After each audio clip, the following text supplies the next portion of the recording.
Hello everybody, my name is James, hope you're doing well and welcome back to another video. And today we're going to be talking about Ferrari's response to both its drivers being disqualified from the Chinese Grand Prix, as well as some new updates on Liam Lawson's future. If you enjoy the video, make sure to leave a like and subscribe for more Formula 1 content. Also make sure to follow me on X at James's Pit Lane, I'll leave a link in the description, but let's jump straight into the video. So let's start with Lawson, with it being reported that he could be replaced at the Japanese Grand Prix. Now, Lawson's career with Red Bull has got off to a horrible start. He was hired over the winter to replace Sergio Perez in a bid, for the second driver to get closer to Max Verstappen and help the team more in the constructors' standings. But yeah, Lawson's career has not been good so far with Red Bull. In Melbourne, he qualified, 18th fastest and then ended up spinning out of the race. In China, in the sprint race, he only managed to qualify last, then didn't really make much of an impression in the race. And then you go to main qualifying, and Lawson was last again.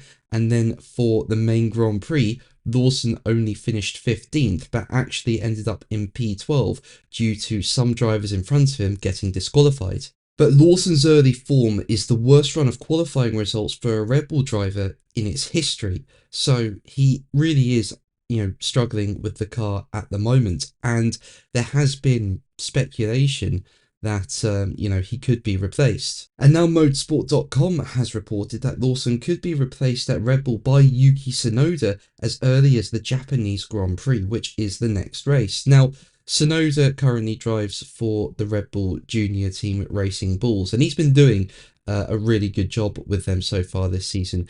And, last year he also did a really good job as well. So, he's really stepped it up in that car. He did have an opportunity to drive for Red Bull in 2025. He took part in the 2024 postseason Abu Dhabi test.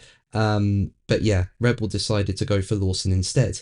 But Motorsport.com say that Red Bull is already considering changing its driver lineup ahead of Suzuka, with Tsunoda named by paddock sources as a potential replacement. And the publication go on to say that although no final decision has been taken, discussions about such a scenario have begun, and the possibility of a driver swap between the two teams is understood to be likely. So a really big update there on Lawson's future, and it's a shame for him. I think we all know that Red Bull car is difficult to get on top of. It's not an easy car to drive. But when Verstappen is getting the car, into P2, P4 finishes, and you've got Lawson qualifying last and then not getting points in the race, it's no surprise that Red Bull are potentially thinking about replacing him.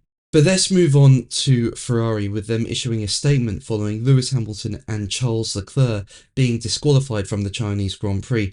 Now, the team did not have a good race. Leclerc was only able to finish P5 and Hamilton P6. While the sprint race was pretty good for them, with Hamilton taking pole for it and going on to win, the pace in the race, just was not there.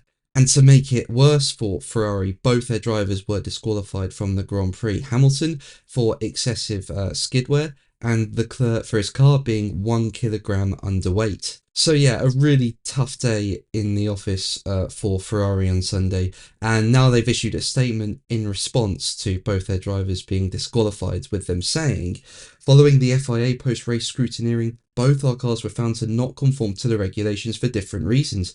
Car 16 was found to be underweight by 1 kilogram, and car 44's rearward skid wear was found to be 0.5 millimeters below the limit.